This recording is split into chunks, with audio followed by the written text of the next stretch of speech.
I'm Jordan Standridge, and I work in the marketing department at Charles Bridge Publishing. This is a case study, and a case study is a new video series where we speak with Kidlit creators, and we ask them about the Kidlit in their bookcase. Our guest today is Rajani LaRocca, and she is the author of such books as Midsummer's Mayhem, Red, White, and Whole, and the new book, Bracelets for Binas' Brothers. Welcome, Rajani, and thank you for joining us. Thank you. I'm excited to be here. I'm excited to have you with us. So let's get started. The first question that I had for you was, what was your favorite children's book, both as a kid and as an adult? So my favorite children's book of all time when I was a kid was The Westing Game by Ellen Raskin, which I think won the Newbery Medal in 1979. And so I remember how I discovered it, which is I went into my school library because I'd read I had read so many books, and I turned around and just closed my eyes, turned around and pointed my finger, and it landed on that book. And I was like, okay, I think I should read this book. So that's how you decided to pick it out? That's how I decided to pick that out. And I read it and I absolutely loved it. So it is a story about a rich old man who dies under mysterious circumstances, and all his heirs somehow are invited to live in the same apartment building, and then they go to the reading of the will. So most of these people don't know each other. There are whole families in here.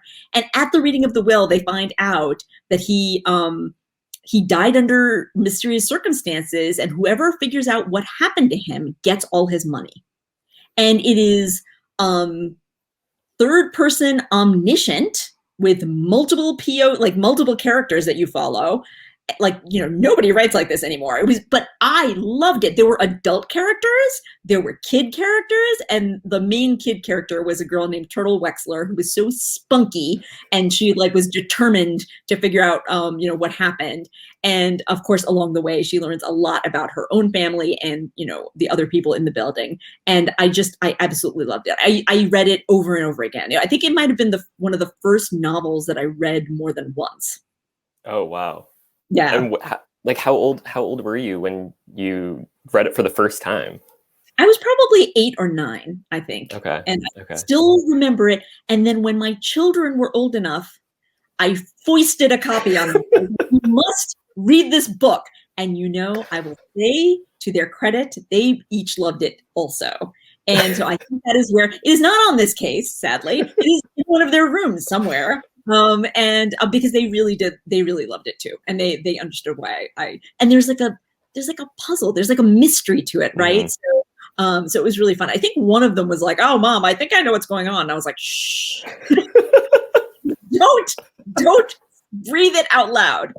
I'm not one of those people that likes to read the end of a book in the beginning. So anyway, yes. And then, so one of my favorite Kidlit books from more recent time. I mean, not that recent, but recent enough, because and this one is especially close to me and special to me because I read it with my kids, or I kind of discovered it with my kids, was When You Reach Me by Rebecca Stead, another Newbery Medal winner, another book where you couldn't tell what the line between speculative stuff and regular contemporary stuff was when you first read it. Oh, it was so good.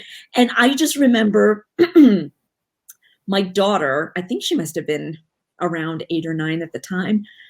I read it and I was like, wow. And then she read it and she was like, oh, Mom, it was one of those books where the ending is just so perfect that it kind of makes you gasp. And I was like, yes.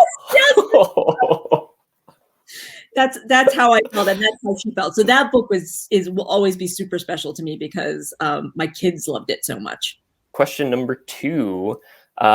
Is there a particular book that you've had most of your life that you can't part with? Oh, okay. So I will tell you that these are more recent acquisitions, but the books that I've had for most of my life that I really treasured were both The Lord of the Rings and The Chronicles of Narnia. I loved them. When I was so I read the Chronicles of Narnia as a kid. I actually didn't know they were books. I saw the cartoon of The Lion, the Witch, and the Wardrobe, and I was like, oh, and I was like, oh, this is place called Narnia, because they had all these like British accents. And I was like, oh, this is awesome. And then I found out that they were books, and then I was like, wow, like, come on, let's read them. So I read them all, and like when I was a kid, I didn't buy a lot of books because I didn't have that much money as a kid, but I read them all from the library. But then when I got to be a grown up, I got this like snazzy box set. Oh my gosh, I just love it. It just makes me happy, and they're all in. The only argument I have with this is that in the original series, right? The first one was The Lion, the Witch, and the Wardrobe, and then went all the way through. It went through the Prince Caspian, the Voyage of the Dawn Treader, and then like there was The Horse and His Boy. It like went through all, it had this certain order. And The Magician's Nephew, which was like it was like a prequel, was number 6. And then The Last Battle was the last one. But in this set, this is my only quibble with it, is that they different order, chronological order according to like when the stories occurred. And I was like, no, The Magician's Nephew is not number 1.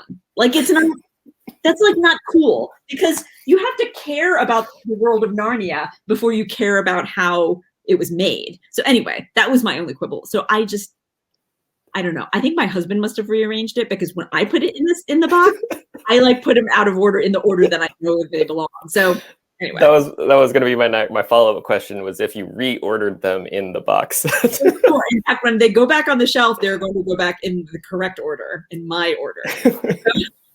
So and then the other ones, like, so I read the Hobbit and the Lord of the Rings over and over again. I don't think I read them until college, but I read like cheapo, paperback versions of them, and this is what I still use if I want to pick them up. But then when I was an adult, I got like super fancy ones.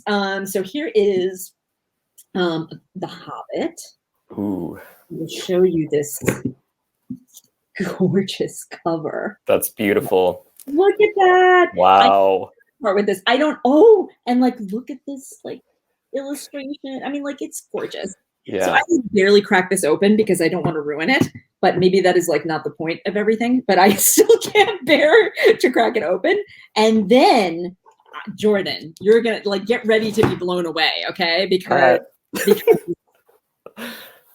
look at that. Oh, wow. That's gorgeous. I literally wanted to decorate my house like that. I mean, it's crazy beautiful.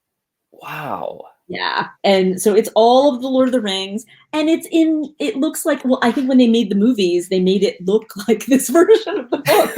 Yeah. It's so beautiful. And I don't crack this open either. I just know that it exists in case I ever just want to. Yeah. Yeah.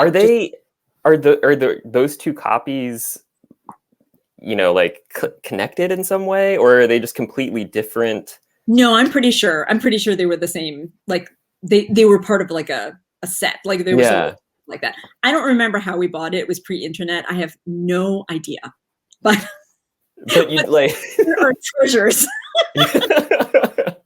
If the house burns down, I'm taking my books and those books. I understand that. That makes sense to me. Yes. So if I used to be a psychopath who reread them every year, but then I started just watching the movies every year, and now I'm done. I like every once in a while the movie that during pandemic times, like I would look at my children and they'd be like, "Is it time?" And then we would just put on the Lord of the Rings movies. Well, I'm glad that you have that, that special comfort movies, comfort books. Yes. How many years in a row did you do the reread? Like many years. Okay, like wow. I don't 20 years easy. And I would read the Chronicles of Narnia too again. There's something about those books that seeped into my subconscious. I really think that so there's there's a line, there's like a allusion to the Chronicles of Narnia in Midsummer's Mayhem. Things like sneak in there a little bit, just a little bit. So yeah, I describe something as there's like a song in Midsummer's Mayhem when I talk about a purple smell, and that is right from the pages of The Voyage of the Dawn Treader, which is interesting. Number 4, I think. Yeah. No, it's pretty cool. Yeah, that's cool. I like that. I like hearing stuff like that. The the insider info by speaking with the author. That's right. Oh, my kids are full of family like jokes and secrets, and my kids are like, "You seriously wrote that?" And I'm like, "I did." I know nobody knows that it's really us, but yeah, it is. Third question that I had for you was, if I was a customer and you were a bookseller, what would be your go-to hand sell? Okay, so I think it would just depend on what you're looking for. So my current, like, I just love, I don't know where it went to because I know I own it. A picture book called The Ocean Calls, written by Tina Cho and illustrated by Jess X Snow. And it's so beautiful. It's about a little girl in Korea whose grandmother is a haenyeo diver. So she like goes into the ocean without any equipment and dives and gets like fish and mollusks and all kinds of stuff. And apparently this has been going on for hundreds of years, and they're all women, and many of them are older, and they're just incredible. And the little girl wants to be, like, she thinks they're like mermaids, and she wants to do that like her grandmother does. But something has happened, like she's had an experience where she got a little scared of the ocean. So it's just a beautiful story about, family connections and a lot of, like ocean life. And it is just spectacular. The illustrations are so gorgeous. Like you want to just frame them and stick them on your wall. So that's like one of my obsessions in terms of books right now. And the last question that I had was, for the books that you, for what book have you happily waited in line for in order to get a signed, personalized copy and meet the author? You're going to like this answer because it ties in. See, we literary types like when things tie into something we've already said before. True. Yeah. So Rebecca Stead was at a Boston Public Library event, and I stood in line to get a signed copy of When You Reach Me. And I shared with her that comment that my daughter said, it's just a book where the ending it's so perfect, it makes you gasp. And she appreciated that. And she was so sweet about it. So she signed it to my daughter, and it was like, it is a prized possession somewhere in my daughter's room. Don't know where. It might be under lock and key, so I have no idea, but I know it is there, and it's very exciting. So that was really fun. Oh, and you know what? I want to share a secret. I know it's not like, okay, I'm just going to share this. So this is my first copy of Midsummer's Mayhem, my first book, my first novel, and in it, this was pre-pandemic when we could go places. Every time I had an event or a school visit, I had people sign the book. So like, oh wow, full of notes from people. That's so cool. People that I know and people that I met, and so that's really fun. And like basically for every other book, I haven't been able to do that because we haven't been going anywhere, or seeing anyone. But that was like super special for me. One of my friends thought of the idea, and she did it with her book, and I was like, I'm going to steal that. And she's like, please do. And the best part is that I'm at events with kids, and they're like, wait, you want me to sign your book? And I was like, I will sign your book and you sign my book. And it was just really cool. They were like, okay, that's cool.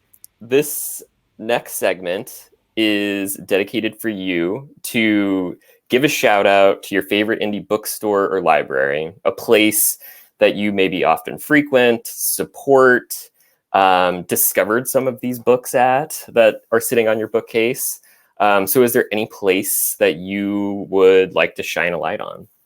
Yes. So a couple. So I have two wonderful independent bookstores, like 5 minutes from my house, one in each direction. And one is the Concord Bookshop, which is just fantastic, and I've loved them, and they've been around for as long as I've lived in this town. So like it was the bookstore where I was buying books way before I was writing them, which is exciting. And then I get to like see my books there.